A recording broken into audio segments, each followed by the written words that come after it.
හදිසි නීතිය දීර්ඝ කිරීමේ මේ යෝජනාව පිළිබඳව දැනට කතා කරපු මන්ත්‍රීවරුන් කීප දෙනෙක් මට පෙර කතා කරපු මන්ත්‍රීතුමා ඇතුළුව මේ පීඩාවටපත් ජනතාව තමන්ගේ යථා සේවයන් ලබා දීම සඳහා හදිසි ආපදා රෙගුලාසි පැනවීමටත් එවැගේම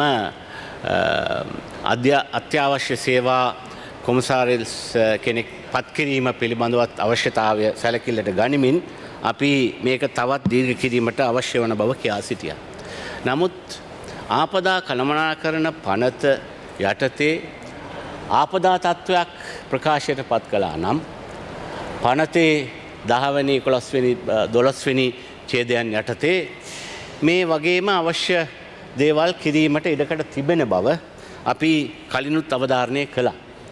මොකද මේක හදිසි තත්ත්වයක් විශේෂයෙන්ම ඉමර්ජන්සි සිටුේෂන් එකක් ප්‍රකාශයට පත් කිරීමේදී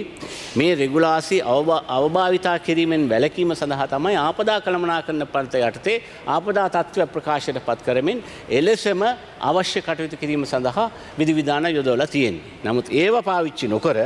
මේ හදිසි නීතිය පැනවමින්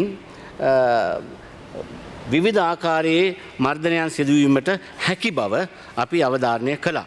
එහෙම කරද්දී අපි පැත්තක තියමු දැන් හදිසි නීතිය පනවලා අවශ්‍ය පරිදි මේ සේවාවන් ලබා දීම සඳහා නැත්නම් මේ හානියටපත් වූ ජනතාව පීඩනයෙන් ගලවා ගැනීම සඳහා කටයුතු කිරීමට අපි මේ ඔක්කොම කරලා තියෙන කියලා කොච්චම් පුරවාඩ කිව්වත් දැන් සාමාන්‍ය නීතියටතේ කළ යුතු දේවල් පවා මේ හදිසි නීතිය තියාගෙනත් නොකරන තත්ත්වයක් තියෙන බව මම පෙන්වන්න කරන්නට උත්සාහ කරනවා.